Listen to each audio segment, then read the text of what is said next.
Hell froze over and little porky pigs were flying when WWE and TNA announced a working partnership that has seen NXT stars on TNA and Joe Hendry in the Royal Rumble by using the prohibited portal.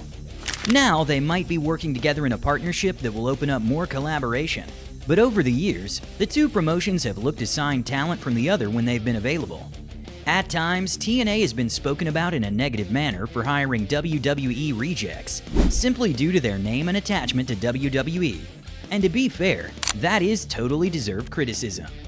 Many of those stars failed to live up to what they'd achieved in WWE previously, but several wrestlers actually had better careers in TNA. Whether that was WWE Superstars who moved across and were used better, or people who went to WWE but failed to get the same level of push as they did in TNA, these wrestlers had their best years in the Impact Zone. Before we begin diving into the drama, be sure to take a moment to subscribe to Honor Wrestling Club. We're really close to 500 subscribers at the time of writing, and it would mean a lot if we could reach it before WrestleMania. So please, be a pal and help us out, and welcome to the club. Now let's delve into the Impact Zone and see who soared higher in Nashville over Connecticut. Number 10. Kurt Angle. His in-ring work was sublime in TNA. This one is a contentious one, as a lot of wrestling fans associate Kurt Angle with WWE because he created so many amazing moments there, and that's where he started his career and became a household name.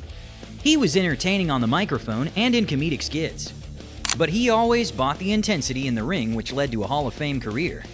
However, Angle's best work actually took place in TNA wrestling, and he was in TNA for longer than in WWE. It may not be as popular amongst casual fans, as WWE is a bigger company than the Impact Zone, but Angle delivered some unforgettable matches during this period, where he showed what he was capable of, with his feud with Samoa Joe being the stuff of legend amongst TNA fans.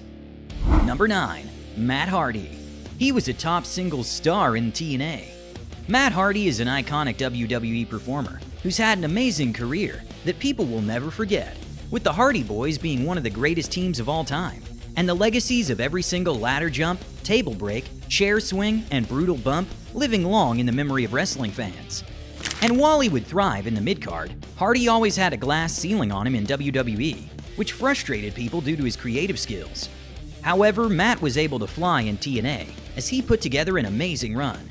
Hardy was able to showcase himself as a main event talent, as he created unique gimmicks, such as Broken Matt, which is one of the most memorable characters ever, and brought TNA back from the death in 2016.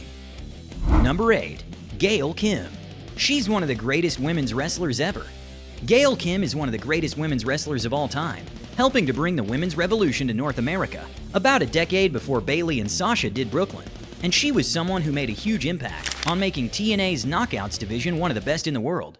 Kim showed glimpses of what she could do in WWE, but her opportunities were limited. That was not the case in TNA, where she's been able to thrive and compete in feature storylines and iconic matches. She's someone who's always going to be associated with TNA, as that's where her best work has taken place. Number 7. Mickie James. She's a future Hall of Famer for both promotions. Like Kurt Angle, this one is debatable. Mickie James has had amazing runs in both WWE and TNA, as her quality has always shown through, allowing her to make a major impact everywhere she's been.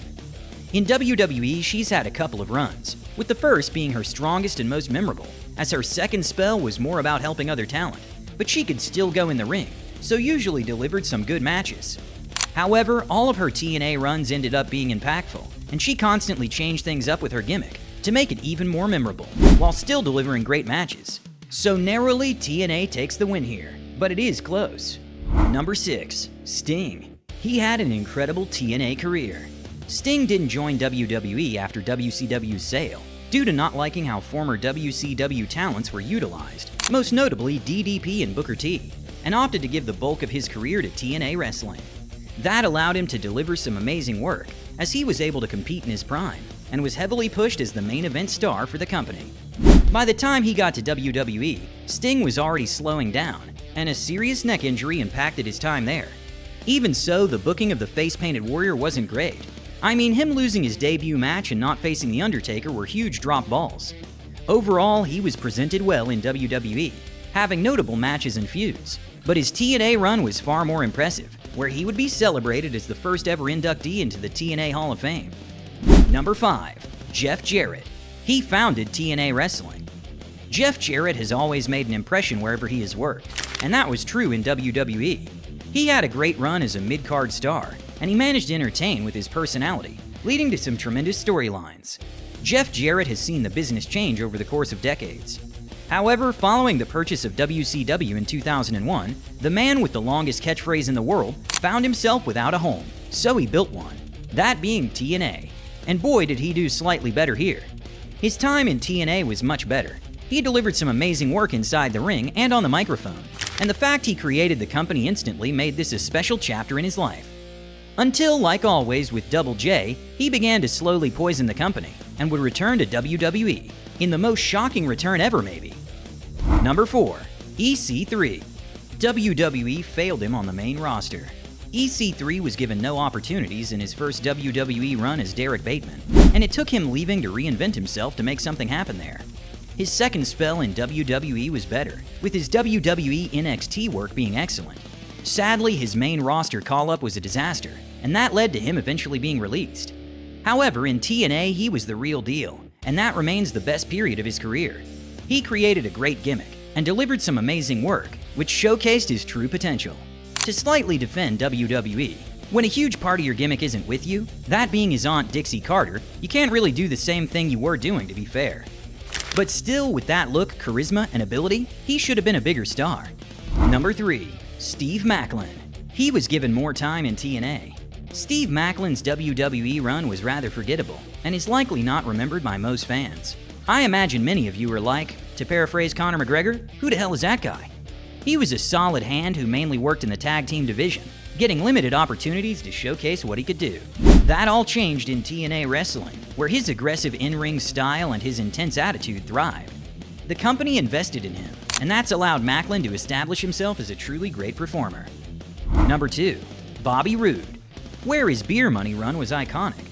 Bobby Roode was given a catchy theme song in WWE, and his initial presentation was brilliant in WWE NXT. His move to main roster saw him drop away from the main event, but considering his career was winding down, the fact he remained relevant was a credit to him, and he's now a pretty good backstage producer for WWE. However, in TNA, he was always a big star, and that led to a great career. He worked in the main event scene and thrived, but he was also in an epic tag team as one half of Beer Money, which fans will always remember. Number 1. Samoa Joe. He had incredible feuds and matches in TNA. Samoa Joe has had an amazing career everywhere he's been, due to his incredible talent. Seeing him in WWE was something people never thought would happen, but he was taken seriously once he did, with his WWE NXT run being a particular highlight. He also had some good main roster moments, such as his work against Brock Lesnar. However, his time in TNA Wrestling remains slightly more impressive, as he was constantly pushed as a featured star, and was given some huge feuds against the likes of Kurt Angle and AJ Styles. And there you have it. So thank you all for watching. If you enjoyed this video, don't forget to give it a big thumbs up. It really helps us out.